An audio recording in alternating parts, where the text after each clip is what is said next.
What's up, guys, and welcome back to Skins in the Game, where we love this team and our skin is in the game. How are you doing today? I'm doing good. I'm disappointed, but I'm doing good. I'm living the dream down here in Florida. There you go. Yeah, working on your golf game, you said today. We talked earlier. You're acting like a true retired man over there. Well, I wouldn't say I have a golf game. I wouldn't say Like I I, have a people golf say, game. "Oh, you golf?" And I say, "Well, I wouldn't say I'm a golfer, but I try. And I have fun trying, but you know, Uh, maybe it'll show up some point." they're saying Tim's dad's the GOAT. They're calling you the greatest of all time. I'm not sure at what, but you're the GOAT. I'm sure you're a GOAT at somehow. What up, Well, DRG? yeah, you guys keep searching, and when you figure out what I'm the goat at, let me know, and I'll be Yeah. happy to take credit for it. Good job on your show, Spoil. I saw that you started your YouTube channel. Congrats on that. All right. Yeah, Well, congrats. well, let's start this show off right. What is the dad joke of the week according to your little calendar thing? All right, the best one was I swapped our mattress for a trampoline, and my wife went through the roof. She was mad, and then she bounced through the No, roof. yes, I get she. it. Yeah, I get the play on the words because she was mad, so she went through the roof upset. Come on, if anybody in the chat doesn't, you know, help Tim out here. I thought that was the best one, but Yeah, it's good. they're not good. They're dad jokes. Did That's you the even whole point. understand it yourself? You didn't realize it was meaning they were upset and they bounced through the roof like it's a play, like just like your eyes icy or what? Icy stairs, just like last week.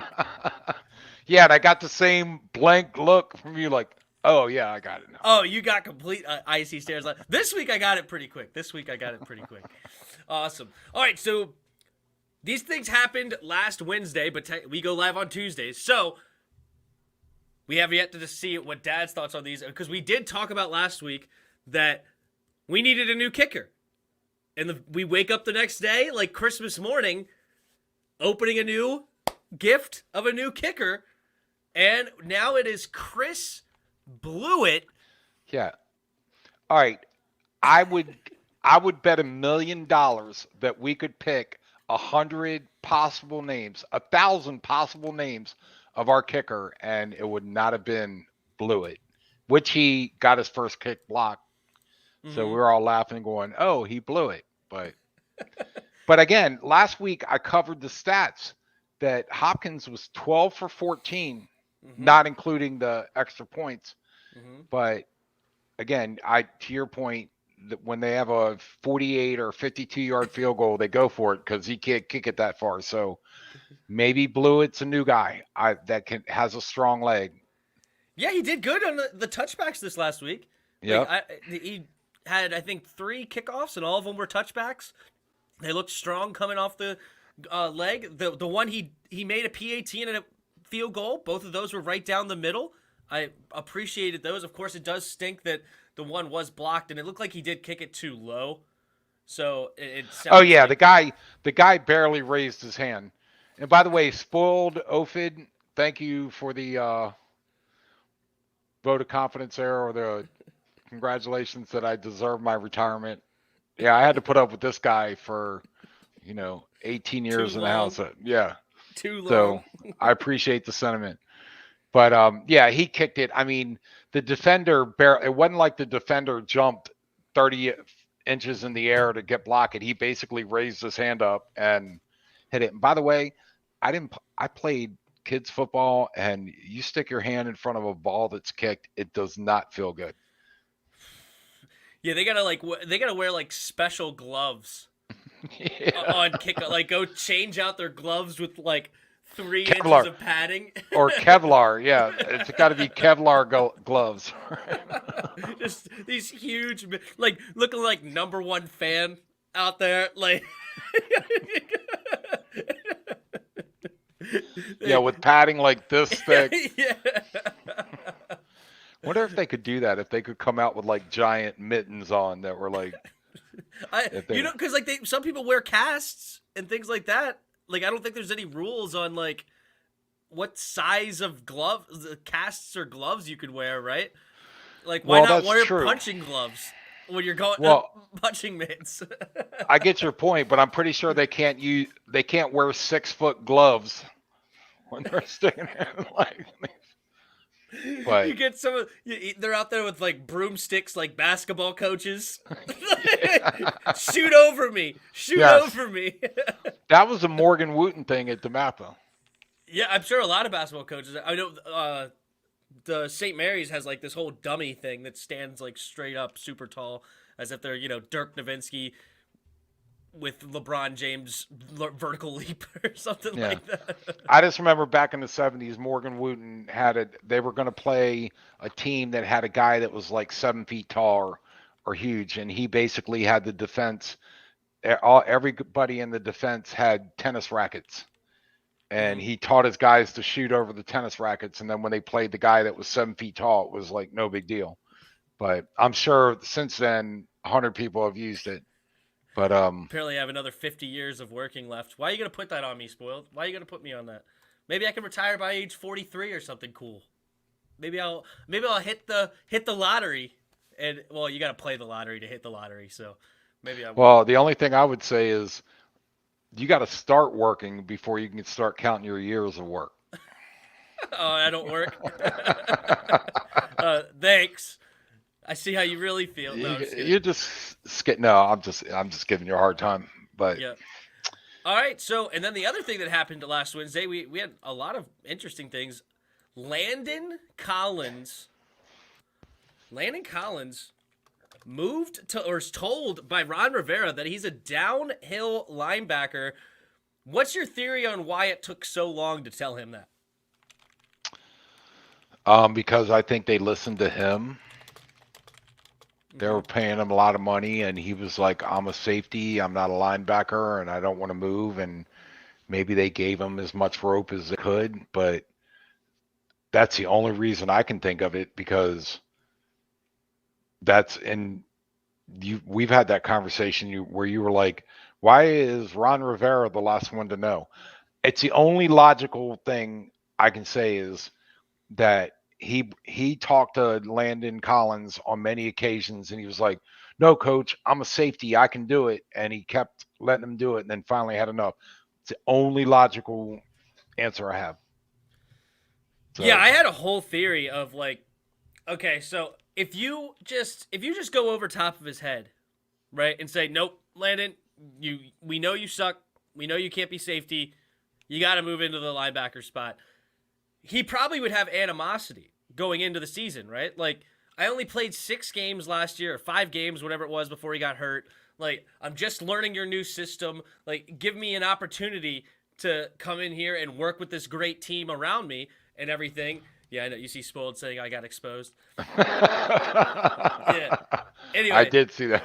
I'm sorry, I didn't mean. I meant to keep that hidden, but Yeah. I wasn't very good at it. No, it's all good. Anyway, so if you just go over the top, you're kind of going to take him. So it's almost like, all right, we're going to give him the first, I guess, 6 games. I think that's too long. But still, we're going to give him the first 6 games and say, all right, prove to us you've done enough at practice. Prove to us you've done enough to earn your way as the strong safety of this team. And we'll continue to let you ride. And then it's like, the film don't lie. The film has shown you're terrible. You can't cover anybody. You can't do anything. And you're terrible. Oh, in the words of Charles Barkley, he's terrible. Just terrible. Terrible. Terrible. Yeah, no kidding. And so I think, yeah, that was the whole idea. And also, it sounded like that was his plan all along, is not only for Landon, but for Jack Del Rio, Scott Turner. Like, he was kind of giving them all opportunities. Like, you know what? Be professionals. Work out your kinks yourself. Like, I'm going to be here if you have questions. I'm going to be here to manage, and I'm going to be here to make... I'm not going to be completely hands-off, but to an extent, I'm just going to defend you all in the media, give you opportunities to fix yourself, just like Dustin Hopkins as well. And, all right, you know what? Week 6, we're 2-4. I'm done. We're not waiting anymore. We got the Packers this week. Let's go. All right, Dustin, you're out. I don't care how much I defended you. You can't make anything. Landon, you're in the freaking box. You're a downhill linebacker. First of all, our linebacker room stinks. We need a linebacker anyway, and you're much better than safety, so you're moving. I'm sure there's probably some choice words behind the scenes to Jack Del Rio of, all right, you see this nonsense on 3rd and 3 where you're playing everybody 7-9 yards off the ball? Yeah, that's going to stop. Different things like this.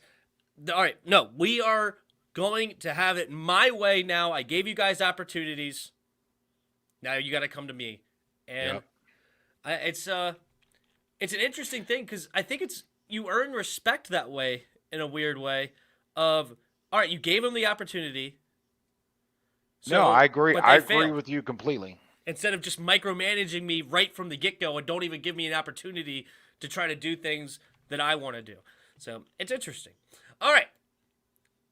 On to this supposed football game called the Packer game, where we score 24-10 in a rough day where clearly the score is telling you that the offense couldn't move the football. The offense was just terrible. The play calling must have been garbage. We couldn't get to the red zone. We couldn't score, blah, blah, blah. So anyway, let's just go through your 5 keys to victory. That's how we're going to frame this every week on the Skins in the Game. Dad's keys to victory. Get more pressure on the quarterback, which I think you could say we did. Got to cover in the secondary. Sacks. Yeah, we got 3 sacks. Got to cover in the secondary, which, we had some lapses, but there was times that those sacks were cover sacks, or we got pressure late, and we had to force Aaron Rodgers off his spot. Those were good. Yep. Defense has to slow down Aaron Rodgers. Not the best at that, not going to lie. Like Aaron Rodgers, I think, went 27 for 35. He seemed to have a decent day. Defense has to blitz. Did you notice anything more on, did they blitz more? I didn't look up the stats, but did you get a feeling from watching the game that they sent more? I felt like they did. I thought they had pressure on him. The fact they sacked him 3 times, Aaron Rodgers, is an indication that there was a few times they flushed him out. Mm-hmm. So I think there was, and again, I didn't follow the stats to know what exactly is classified as a blitz, but it seemed to me they had more guys in the backfield. So I would say they did that. And then the last one is, and this is the big one. This is the big one. Offense has to not lose the game. I think that they did was classifying as lose the game. But what are your thoughts on the offense losing or not losing the game? Well, I noticed that the offense was moving the ball several times in the red zone, several times in Packers territory where it seemed like they were moving the ball. And then one way or the other, back-to-back fumbles. I'm sorry, they fumble one, and Heineke, in keeping with his punt, not the punt. What was it that he went down and got the recovery 2 weeks ago? That he was following the play, and the guy fumbled the ball, and Heineke recovers the ball, and I'm like, okay, that's good. Then the very next play, I believe it was Gibson inside the 5-yard line, coughs the ball up. So, yeah, I think the defense, look, say what you will about them. It's Aaron Rodgers in Green Bay. They're a great offense. That our defense played well enough to win this game. I will say that. They put pressure on them. They, I think they did well enough to win this game. And unfortunately, I think the offensive coordinator did better with the game plan because they were moving the ball. And Packers don't have a world beater defense, don't get me wrong. But the defense actually might be better than you expect it to be. I think it was actually it wasn't good in the red zone. They had they had yet to stop a team from getting in the end zone, or stop a team from getting in the end zone all year long until we stopped ourselves for them. What do they say? The Redskins are the best remedy for what, a team is 0-25. Come play the Redskins, you'll get a victory. We've seen it over and over again. So yeah, they're always best. I told that Packer fan that too. I had a Packer fan on my channel later that week, and he's like, "Yeah, we haven't stopped anybody in the red zone." And I was like, "Don't worry, You're coming to Washington. You'll actually technically Washington came to y'all, but so we were a delivery service of your needs. Like, you didn't even Right. have to come to us. We'll bring it to you, and we delivered Right. hardcore on those things. That's funny. Okay. I have to share Mhm, one quick thing. I was watching it at this local pub mhm, that has games, and there was a guy sitting at the bar that was a Miami fan, and we're talking, shooting the shit, and mhm. so he says that there was several minutes left in the game. That's on one of the TVs. He goes, "The Dolphins build me up. They fill my balloon up, and at the very end, they pop it." And then I had my Redskins shirt in. All I did was I leaned back and looked at him, and he went, and he looked at me and he goes, "Oh, okay, I get it. Like I've been, you're crying the blues about Dolphins." It's like I feel your pain, but it was so funny when he just looked at my shirt and he went, "Okay, I get it." Yeah, you're There really preaching to the is. choir, dude. I mean, we're right now so low. It's like I don't think even the Lions or the Browns have gotten this low. Like it's low right now.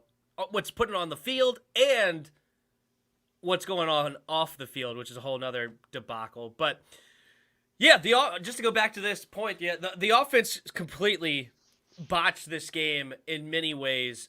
Yeah, 3 fumbles. Luckily, we only lost one. Heineke threw a horrible interception in the red zone.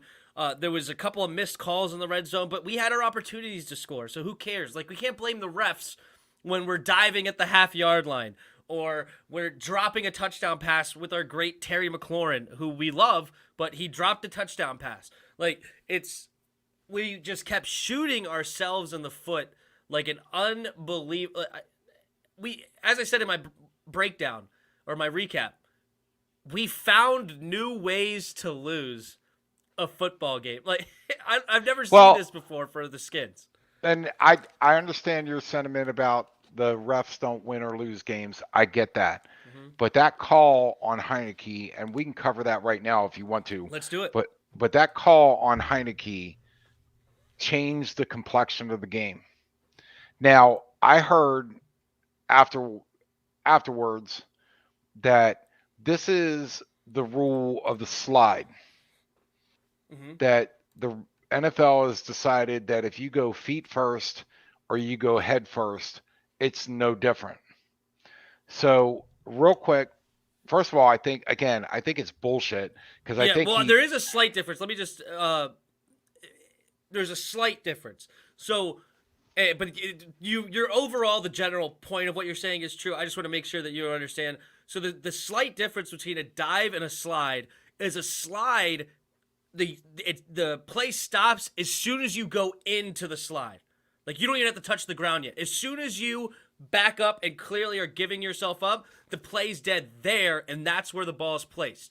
The difference on a dive is the ball is placed after your knee or a elbow goes down. As soon as your knee or elbow goes down, that is where the ball is dead. So there's a slight difference there, but to your overall point, you're absolutely right because it's still quote unquote giving yourself up. I just wanted to make sure that we're all on the same page there when you okay. go in. But And go ahead. let me Yeah.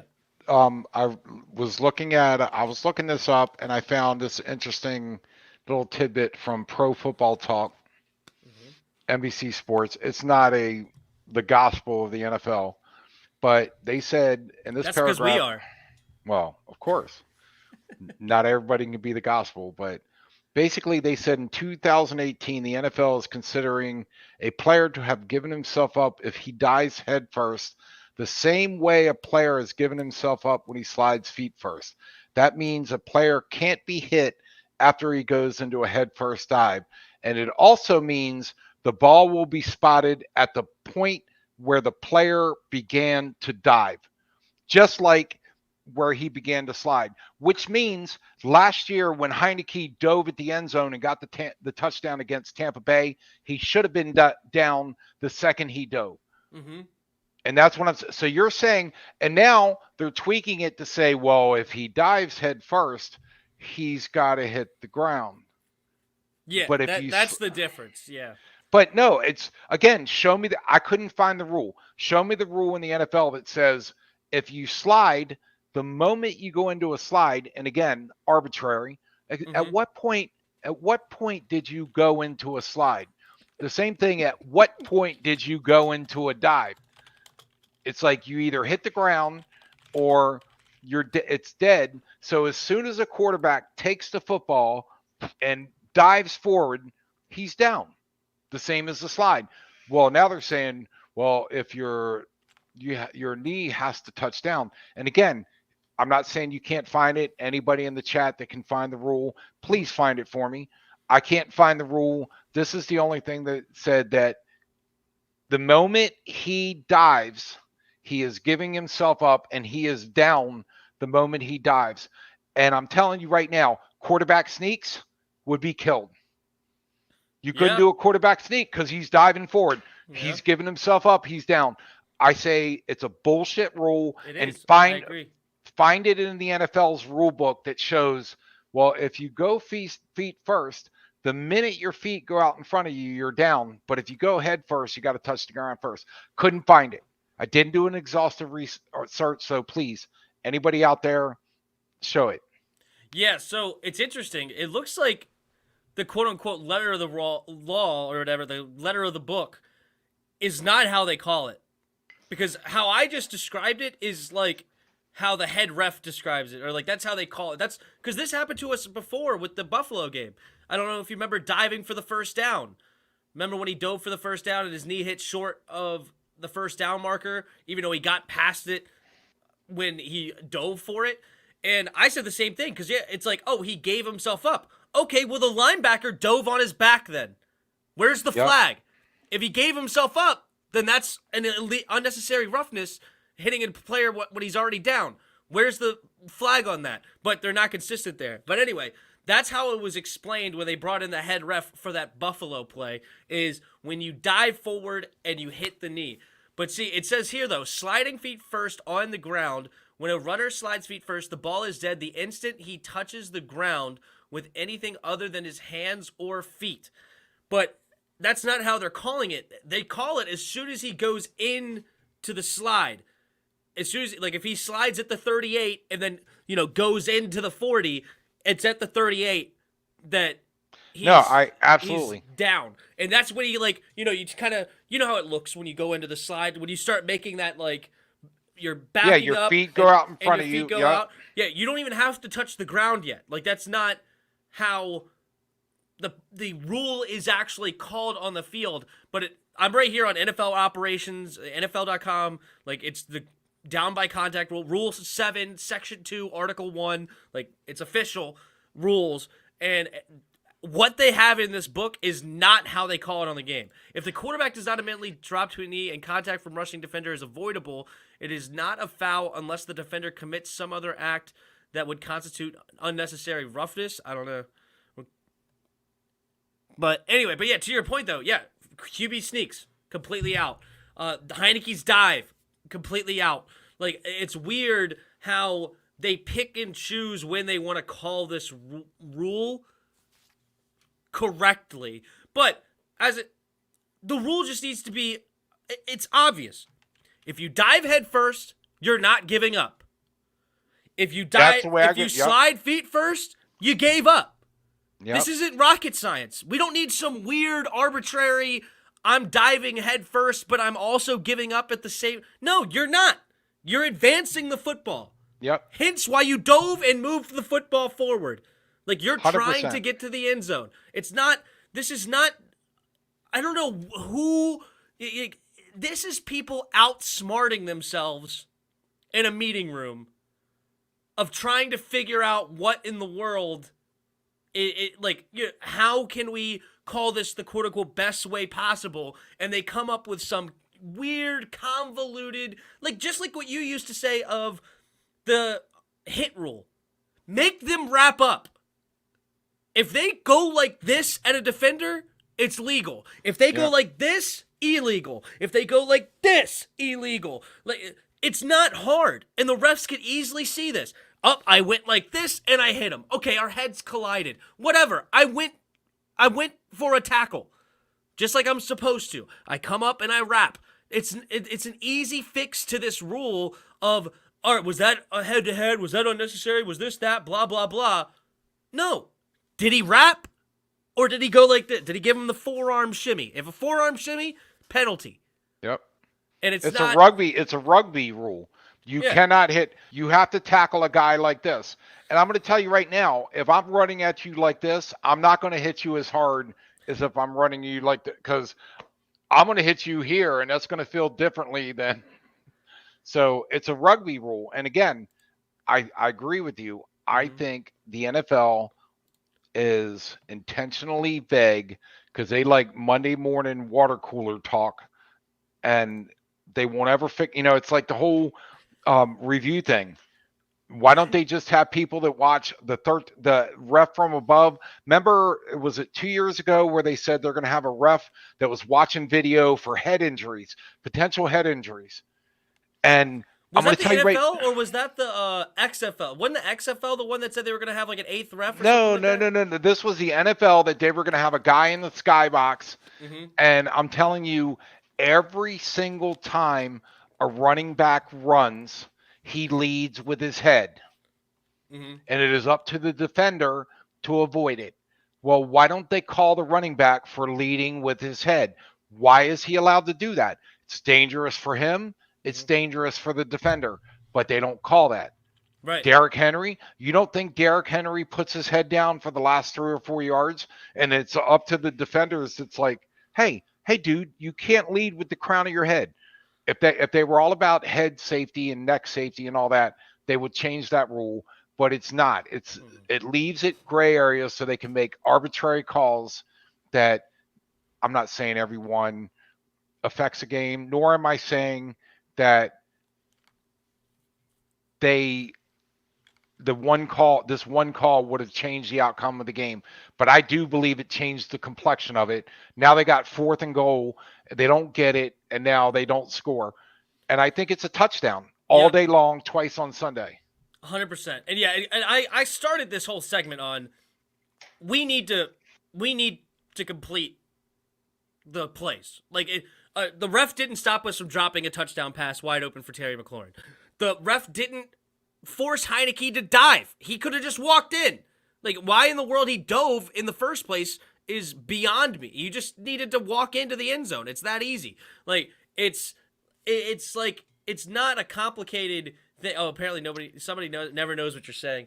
But anyway, yeah, it's that jerk face from Haymarket, Virginia that's in there. Yeah, Rob from Haymarket. Yeah. No. Yeah, but no, it's a... So, yeah, I'm not saying the refs are the reason. And I'm not even saying that we definitely win the game if these things go through.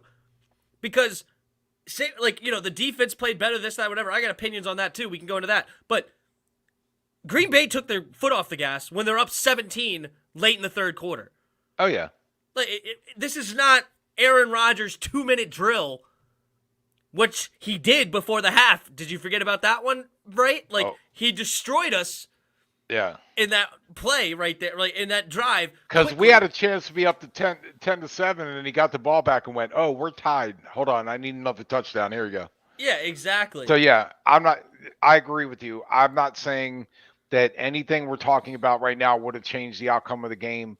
It just would have upsets changed me. The complexion, like you said. It wouldn't be 24-10. It might be 34-24. Right. Or something like that.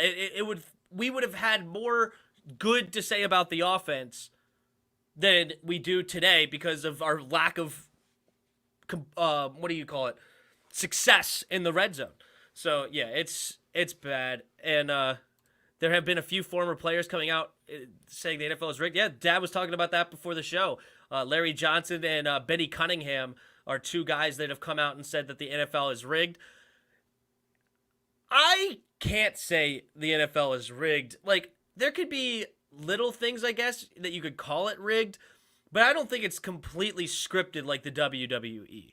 Like, I don't think they literally, like, that would have come out by now. Like, there's no way 30 years from now we would have figured out, we wouldn't have figured out something of, like, okay, they're telling players to dive at the half-yard line, right? They're telling Marcus Williams against the Vikings to not tackle Stephon Diggs for a huge touchdown at the end of the playoff game. Or they're telling David Tyree to somehow catch the football against his helmet, getting hit at the same time and not letting the ball hit the ground one-handed. Like, you can't script that. That's just incredible plays. And I don't think they are telling everybody, but there could be a play here or there that, like, the New York, on to New York, right? And you look at the replay and you're like, how in the world did they get that one wrong? There might have been a lot of money riding on that call. Who knows? Well, I know that the Green Bay Seattle game with the scrub refs, that call in the end zone made Vegas $150 million. And all I'm saying is this: I agree with you. I don't think all the plays are scripted. I'm not a conspiracy theorist that thinks everything's all, crafted or whatever. But I will tell you this: when there's hundreds of millions of dollars involved, if there's a way to hedge their bet, they're going to figure it out. Don't know, like I said, don't believe that the whole game, I agree with you. I don't believe it's like the WWE where every move, every play is, but it seems to me, again, very arbitrary and certain key plays in a game where there are calls, i.e. holding calls, when you can look at, there's been many experts that have said that pretty much every offensive play they could call holding on somebody. And it seems like when certain teams are advancing at certain times, they call a holding play or holding call. And then you see other calls like pass interference. I've seen, Terry McLaurin a few weeks ago when he was in the back of the end zone and the guy basically tackled him and Terry managed to get through and get the touchdown pass. And they were like, well, the ref was reaching for his flag, but didn't call it because he made the catch. I'm saying, no, throw the flag, because it was an obvious pass interference. And you see that every week where there are play after play after play where a guy's hand comes in early, guy's not playing the ball, guy wraps his arm around the waist. You see it all the time, and they don't call it. And then certain situations, they call it. Yeah, there is an interesting. It reminds me of the guy the ref that got in trouble in the NBA. I can't remember the guy's name. Oh, I know exactly who you're talking about for point shaving. Yeah, or not point shaving, but gambling. Like, he was betting against certain teams because he had insider information on how they were going to call the game. So, like, if you're going against Shaq, are we calling fouls on Shaq tonight? Or are we not calling fouls on Shaq tonight? Oh, right. They're not calling fouls. Okay, Shaq's going to have a huge game, right?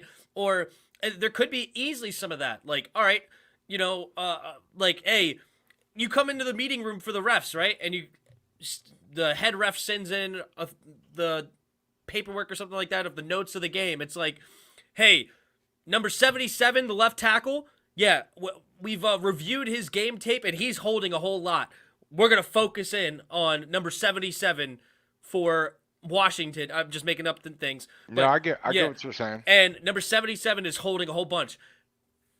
Guess what? The group of refs may not even think anything about that. They may think that's completely legit.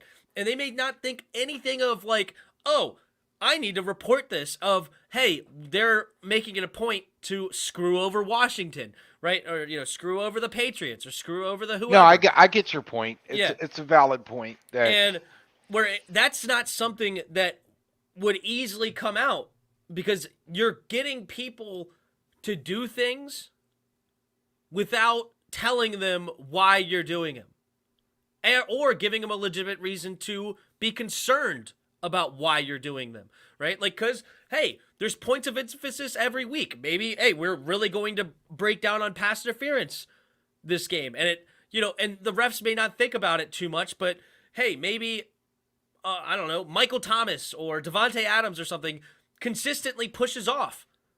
And now this week we're focusing on offensive pass interference. And all of a sudden, Devontae Adams has 2 big pass interference calls on push-offs because they put that in the ref's head, and all of a sudden that screws the Green Bay Packers in a way, right? Like, so there could be little things like that they're doing to manipulate the game behind the scenes. Yeah. And like putting it in their favor. Because, like, also, Vegas doesn't win every single bet. They don't. Because Vegas is not about winning every single bet. They don't care if you sit down at the blackjack table and win, I don't know, $50,000. I don't know, making up numbers. They don't care if you do that because they know they want the other 1,000 people. Everybody else is going to be losing. So you made 50, they're putting $150K in their pocket. Right? And so it's completely they just move the odds ever in their favor. It's like, hey, there's a ton of money on Green Bay this week. Let's go ahead and put the rules, quote unquote, in our favor just to give us a slight edge. Maybe we don't win. But now instead of us having a 50-50 shot or even a 53-47 shot, now we have a 65-35% chance. And in the entire scope of the games, we're going to win now more than we lose, even though we're not winning every single bet. Vegas is all about winning 50.5%. Yeah, well, by the way, is that a Steely Dan reference or is that just a coincidence? Bodhisattva? I don't know. Bodhisattva. It's close, but probably not. But Steely Dan? Steely Dan had a song called Bodhisattva.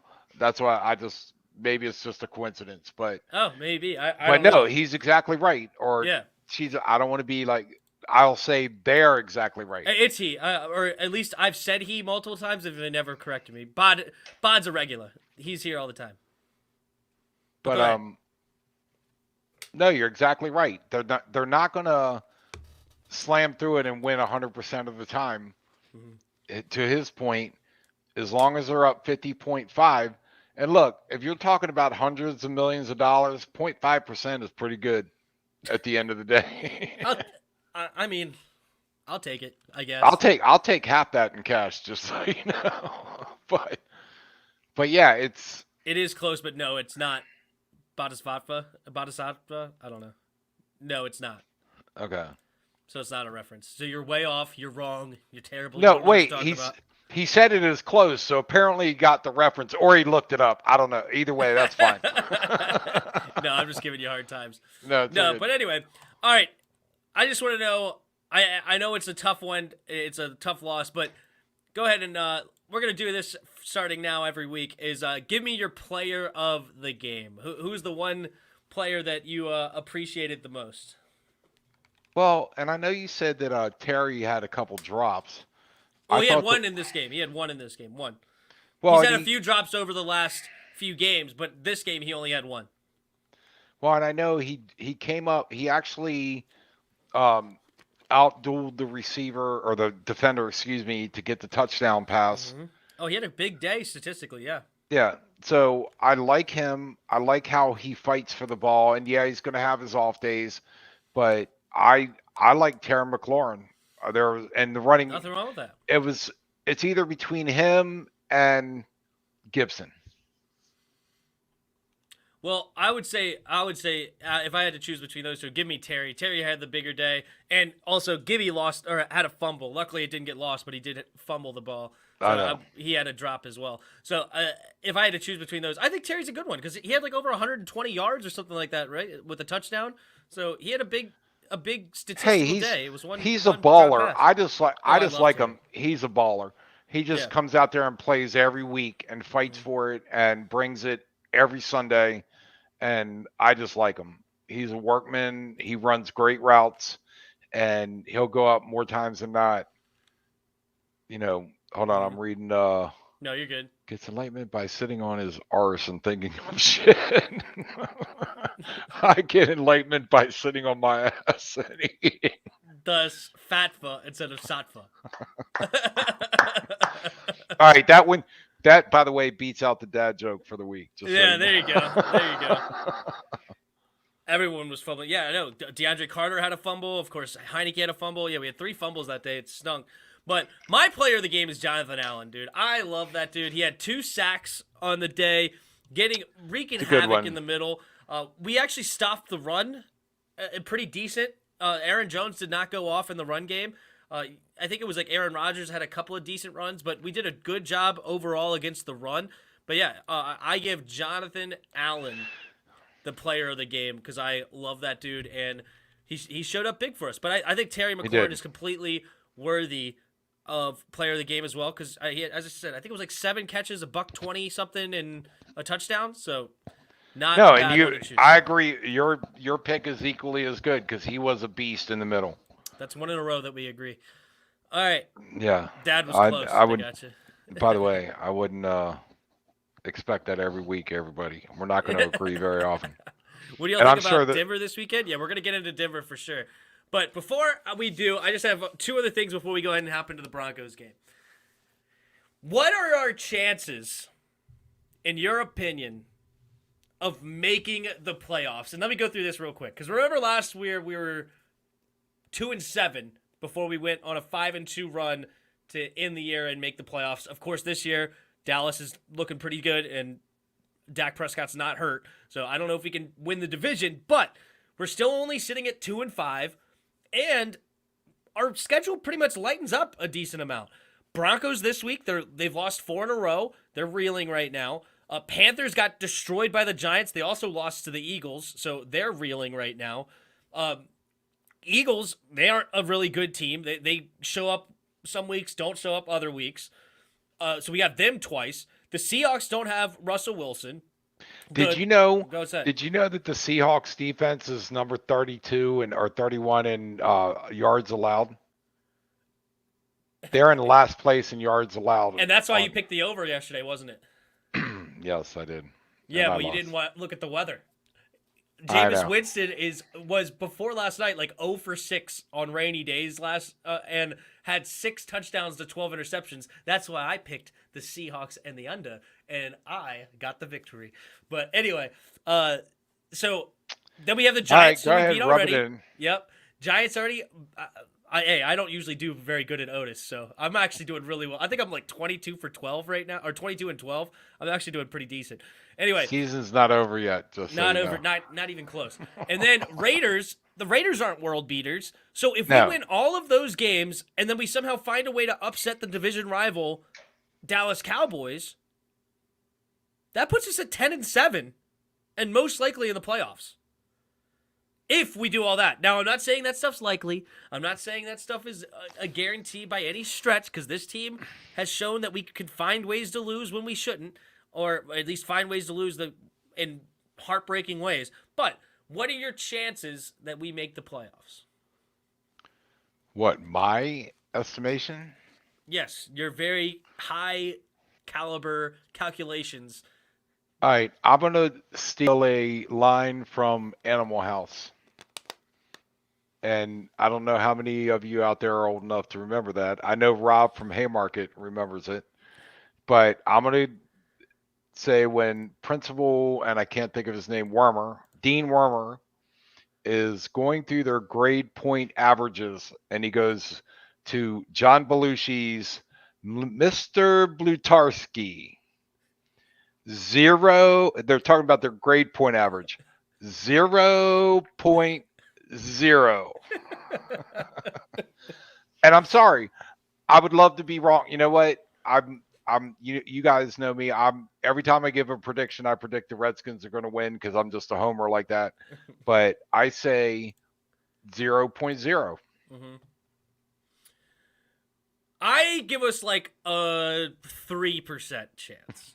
Oh, that's so much better. Hey, at least I'm giving us a chance.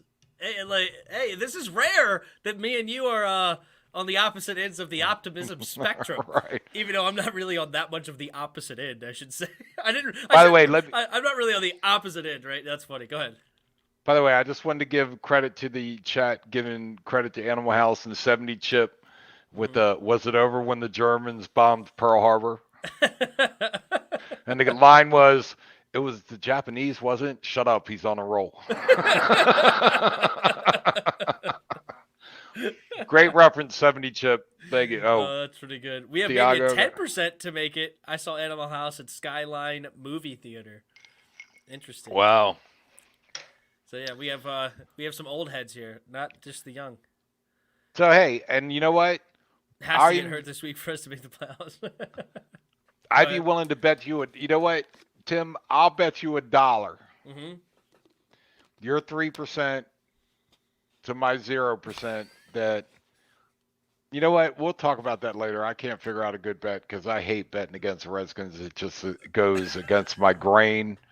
Anybody that knows me in my pick'em leagues, Yep. I I cannot pick against them. I refuse to do it Uh-huh. because the moment I have to pick against them, I will stop playing the pick'em leagues because I just can't feel good about a Redskins loss. So anyway, so move on to the next subject. No I think worries. we All right. I just want your opinion here because there's a lot of talk with Heineke and there's a lot of talk with the the trade deadline coming up next week. Do you have an opinion on what we should do for a QB? Should we make a move this year for a QB this year? Should we wait till next year? Do you want to bring in a veteran? Do you want to draft a guy? Just what's your overall opinion before we hop into the Broncos game for what would you like to see us do at the quarterback spot? okay. I will say this: if the defense was playing lights out and we were holding teams to under 13 points or 13 points a game, much like, even though I hate them, the Ravens, when they actually won the Super Bowl in a year where their offense didn't score a touchdown in 5 consecutive weeks. Mm-hmm. If our defense was lights out and we were losing games 13-10 or 10-7, then I would worry about the quarterback. The quarterback is not our problem. I mean, turnovers obviously are, but the quarterback is not our problem. I think we need to figure out what the hell is going on with our defense and whether or not Del Rio is the right guy, and maybe he is. Maybe he's trying to figure it out or figure out his right manpower or scheme or whatever. But until our defense is holding teams to under 20 points consistently, and again, I'll give them credit or I'll give them a break on the Green Bay game because the Redskins turned the ball over too many times. But until our defense is playing lights out, I don't think our quarterback is the problem. So whether it's Heineke or Fitzgerald or Kyle Allen or Joe Blow off the street, I don't think that's our problem. We need to figure out why the hell our defense isn't shutting teams down. When did we That's my sign opinion. Fitzgerald? No, I'm just kidding. I know you meant Fitzpatrick, but you said it's all good. I Um, know. I'd say, yeah, listen to you're what right. I mean, not what I say. I just want to give you a hard Yeah. time. No, I liked this comment though. We need to fly a plane full of coke and hookers to Aaron Rodgers at the end of the season. But look, all right. Hey, so, can I get invited to that party? No, I'm just kidding. Yeah, no. The one thing I'll say about your point, because I definitely understand your point of the defense needs to step up because our defense is not playing well enough. But the only exception to this is if somehow Deshaun Watson could play this year. And the reason I say that is because a great quarterback, hides a lot of your problems. Like, even if you still have those quote-unquote problems on your defense, our defense with a Deshaun Watson could still win games. And if they just tweak a little bit, instead of giving up 30 points a game, they give up 24 points a game. You know, not historically bad, but just not very good, like just below average. And you have a Deshaun Watson on your team, that could be a huge difference. So that's the one exception to I.e. Peyton Manning. Yeah, Peyton Manning, exactly. Peyton Manning goes down, they're 2-14. Peyton Manning's there, they're 12-4, or 13-3, right? Like it's a they're winning games difference. 42-35. I get it. I understand your point. Yeah, or Drew Brees, back when the Saints had a terrible defense back in the early 2010s, late 2009s. Like the defense was horrible, but then he would win a game 50-47 or something like that. So, well, in all fairness, though, Peyton Manning, I know you weren't talking about Peyton Manning, but Peyton Manning had some pretty good weapons. Pierre Garçon being one of them. yeah, But, Reggie Wayne, Marvin Harrison, Dallas Clark, Edgerrin James out of the backfield. They Absolutely. would go up and catch the ball. But most And of we don't those, have got. yeah, but I'm just saying, when he went down, those great weapons were hot garbage. All right, I get what you're saying. Anyway, Yep. we're not defending Peyton Manning here. Okay, I completely agree with this. We're not trading for Deshaun Watson. I'm just saying that's the only exception to what Dad is saying. If we traded for a Tua Tagovailoa, nothing's changing. If we traded for, I don't know, Matt Ryan, not much is changing. Like, Matt Ryan is probably going to be better than Heineke, but he ain't going to be enough to all of a sudden make us some Super Bowl contender or something like that. So I agree, we're not making a trade at the deadline. I want to draft a guy next year, but I just wanted to get your thoughts. All right, we have 10 minutes left, so let's. So I answered that correctly, is what you're saying. Yeah. Wait, why'd you have to hesitate so long? Because just like you can't pick against the Redskins, I can't say you're right. Never get tired of hearing it, though. But, all right, what's next? My soul hurts. No, okay, let's hop into this Broncos game. I can't go on. We're ending. By the way, Rob from Haymarket will appreciate that I gave you a lean to the right. He'll know what that. Yeah. Nobody else is going to know what that means, but he'll know what that means. I gotcha. All right. So, hopping into this Broncos game, I just wanted to touch base on what's going on with the injuries still. We have a few guys still on questionable. Cam Sims, Shaka Toney, Curtis Samuel, Brandon Sheriff, William Jackson, and Samuel Cosme all questionable for this game. De'Ami Brown was also going under an MRI yesterday. I'm not sure what the results were on that. Then over there for Denver, from notable guys, they have a rookie Baron Browning as a concussion. He's questionable right now. Albert Okwuegbunam, one of their good tight ends, their backup tight end with Noah Fant, he is on IR now. Von Miller is questionable right now. He did not practice Tuesday. He's considered day-to-day. And then Jerry Jeudy is supposed to come off IR, their first-round wide receiver from a year ago. He is supposed to come back this week, and we'll see what he will produce, if at all. He's coming back from IR, but it doesn't mean he's guaranteed to play. They may still sit him, but he's eligible to come back this week. So a few interesting notes there. Rick Snyder's Washington had an interesting question. What do you think we should do with our injuries? There's two schools of thought here, and you can tell me which one you kind of fall into. Do we sit these guys and rest them for an extra week going into the bye week next week to hopefully have them for the long haul the rest of the year? Or this Denver game is arguably super important. And it's really not even arguable. It's pretty much is super important at this point because after the bye week, we got Tampa Bay. The chances of us beating Tampa Bay are not very high, right? They're on a roll right now. They're looking really, really good.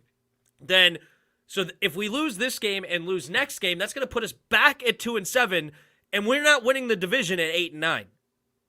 Again, we're not going to have a negative record going into the playoffs like we did last year. So, which school of thought, do we need to sell out and try to win this game before the bye week, before we have to go face Tampa? Or do we give these guys off, take our chances without them, and give them as much time to rest so that they can hopefully come back fully healthy coming out the next week? That is a fine question. Because I don't think Denver are world beaters, but I don't know the answer to that because personally, I don't think we're going to make it to the playoffs, and you know how hard that's for me to say. I'm going to root for them, hope I'm wrong, but I think we have to go out and try to win. Mm-hmm. And if you can win the game with resting these guys, that's fine. Yeah, obviously that's the best. Yeah, that's the best of both worlds, 100%. But yeah, anyway. But if you don't think you can win the game or you have a chance to win the game without them, mm-hmm. then I think you have to play them because mm-hmm. they still have the bye week. They still have extra time to rest. But I don't think the Redskins are in a position where they don't have the luxury of deciding, oh, you know what? We're going to play Denver and we're just going to skate through that and let the other guys rest. Right. Because the other thing to think about is they could rest 5 weeks, and I'm pretty sure they're not going to beat Tampa Bay. Just saying. Yeah, like you're really saving them for Tampa. Yeah. Hey, Yeah, it's we only interesting. lost by 8 points against Tampa, and you saw how bad they beat Kansas City, which incidentally really sucks this year. Just, Hmm. I just want to take a quick aside and say, I told you that the NFL is going to figure out Patrick Mahomes, and you were like, well, he's really, really good. He's got a lot of dimensions. I think, I know they have other issues, don't get me wrong, but I think the NFL figures people out. Well, you know what? To that point, this is a whole other aside before we go back into the Broncos thing. Did you know the great Dan Marino? All right, he only played half his first year, similar to Mahomes, who sat out the whole thing, but he didn't play the entire year. His first full season in the NFL, he had 48 touchdowns. Dan Marino did. Of course, we know Pat Mahomes in his first season had 50. The next year, they both had down years. Pat Mahomes had a few injuries, but he only had 26 touchdowns. Dan Marino had 30. And then the next year, they both had great seasons where I think they both had over 40. I know that Dan Marino had 44. Knowing those things, how many times over the next, I think, 11 years he played, Dan Marino, did he throw more than 30? I would say not many, if at all. Take a guess. I'd say three. He only threw 30, and it was only 30 even one time the remaining of his entire career. Outside of that, he was under 30 every single season. Is Pat Mahomes on that kind of trajectory right now of, hey, you came out the gates firing on all cylinders, you just got a big payday, and all of a sudden is he going to, just the nature of the game, I'm thinking he's going to get more than 30 because this is how the game is played, and he has a 17th game to do it. But maybe he doesn't get very many over 35 anymore. Yep. And for the record, how many Super Bowls did Dan Marino win? 0. Mm-hmm. So I'm just saying, I said this before and I'll say it again. The NFL figures out people. Mm-hmm. And don't get me wrong, Patrick Mahomes is a great talent. He's got a great feel for the game. But last year I said the game is running in slow motion to him. Mm-hmm. That he has just got a mastery of the whole field and everything going on.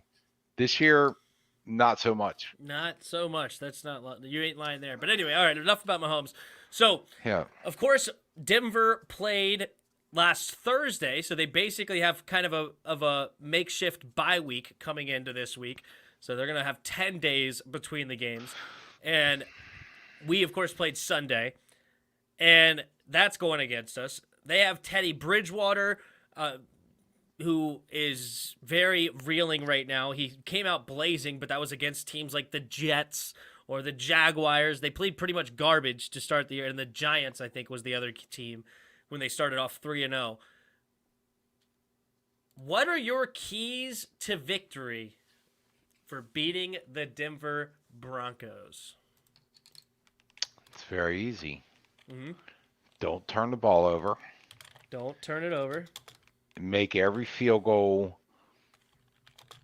inside of 50 yards. Make every field goal inside 50. I'll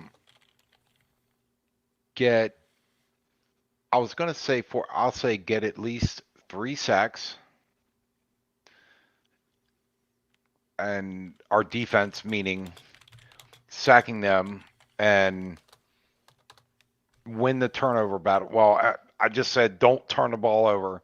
So get 2 turnovers from Denver. Is that 5? I think you asked for 5. I don't know if I gave 5. You said get 3 sacks and then get 2 turnovers. Yeah. That's 4. And don't dive stop. at the half-yard line. I was going to say stop running. First play action fake down the middle. Second one, run it up the middle. Change. Scott Turner needs to change his MO on offense and stop running the same first and second down play. So they got to Or you know what? They got to have obvious blitzes. Maybe I don't know which way to go, but that's you pick which one you like better. So the two options were obvious blitzes, and the other one was what? Um, Scott Turner needs to stop running play action on first down, play action fake, and on second down, running it right up the middle. um, I'm not even going to go to the third down screen pass that gets blown up. I know we covered this last week, so. Yeah. Well, I just want to let you know the great Sean Payton, who is a phenomenal offensive mind, several times last night took a deep shot on first down and ran on second down. Several times. So I know a lot of people like to get on Scott Turner. If you like, not you just particularly. But did he run it right up the middle? Yes. Did he run it? And Alvin Kamara was getting like 2-3 yards a pop. Like he wasn't doing anything crazy. And so it's apparently a common tactic, depending, I guess, on which defense you're going to. But what was the second one? Obvious blitzes. I'm gonna go with that one because I don't like to. No, I want to be able to next week when we meet again. I want to be able to talk about the overwhelming blitzes that, and again, I said get at least 3 sacks. If they have overwhelming blitzes, they're going to get at least 3 sacks. So I want to be able to talk next week of, thank God Jack Del Rio finally woke up and smelt the coffee and said, I'm going to start putting pressure on it. All right, well, that's your homework. Your homework is to let me know if Jack Del Rio did enough for you in the blitz department. You got to let me know. All right, what is your score prediction? You know, I hate when you do this because you know what? 23-20 Redskins.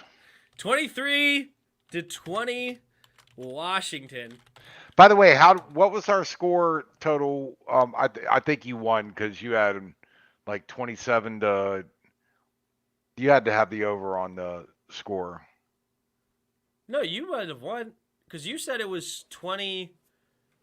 What was your score? Like 27-23 or 20. I thought you went, or maybe I can't remember. I thought you wrote them down. That's why I was bringing it up. You know, I didn't actually write it down this time. I should have, but I should have wrote it down if we're being honest, but I didn't. Oh, why would we be anything other than honest?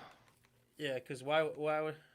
In the words from Rob from Haymarket, when I say, "Can I be honest with you?" and he's like, "What? You weren't honest with me before?" Not sure if he's still here, but I want to give him some credit for the lame-ass jokes he puts out there. All right, let's see, hold on. I thought you wrote it down, but... All right, here we go. This is your score prediction. All right, 27-23. So, yeah, you had 50. I had 31-17 to 48. So, I was close. Oh, I lost him. We'll see if he comes back. But, anyway, it was almost over anyway. Sadly, he got kicked, I guess. Dan, sell the team. No kidding. To answer your question real quick, Brandon, I don't believe in tanking. I don't like to tank. I mean, if we end up with a high pick, we end up with a high pick. But the idea of tanking, it's a loser's mindset to me. I am not a fan of tanking, to answer your question. Dan, sell the team 1,000%, Brown boys. 1,000%, because it's terrible. How many failed fourth down attempts? Too many. But yeah, I mean, Dad, like, disconnected. Like, I don't know what he did. I wonder if he lost power or something, because, like, he's gone. We don't need to tank because we already suck. Yeah, there's that point, too, that there is no tanking. But my score prediction for now is going to be also a Washington win. And I think we win also 23, but I'm going to say 23-16. The defense finally holds a team to under the point. Oh, he's back. You're back. Sorry, apparently I hit the wrong X. I had like 25 windows open. Sorry. No, you're good. No, I was just saying my prediction is also a Washington win, 23-16. And you know what? I have not been wrong about Washington since week 1. I've predicted both of our wins, and I've said we're going to lose every week that we have lost, other than week 1 when I thought our defense was going to be legit, and obviously it was not. So I don't know. Ask what Doug Peterson tanking gets you. Yeah, for sure. All right, we're going to end on this. What does Bodies Fatfa say? We need to play more press man to the line as more than 2 seconds to get to the QB. True. Don't drop passes in the end zone. That's a good one. Win the turnover battle. I like that. No failed fourth down plays. Okay. Get more than 130 yards rushing. Ooh, that's a good one. I like the. We haven't had. Have we had a game where Gibson's ran over 100 yards yet? I'm not sure I have not been paying attention to that, or if the team as a whole has gotten over 100. As a whole, we definitely have. We were last week because Heinicke got 95 yards. But yeah, Gibson's highest total so far this year is 90. So we have not had a back get over 100 yards yet this year. That'd be cool to see him potentially get over the hump of getting that 100-yard game. Well, I would take Bodis Fatsva comment one further and say, yeah, have no failed fourth down attempts. I'd say have no fourth down attempts that you aren't doing a field goal where you're going 4th and 7. But anyway, team as a whole get 130. Heineken. I like Heineken. We'll play better if pressure is on him. But yeah, you drink Heinekens. I have been known to, yes. I don't ever drink Heineken. I'm not a Heineken guy. You know, Bud Light was the one to actually sponsor Heineke. Well, I just did you hear about that? I did not. It's called Bud Lighteke.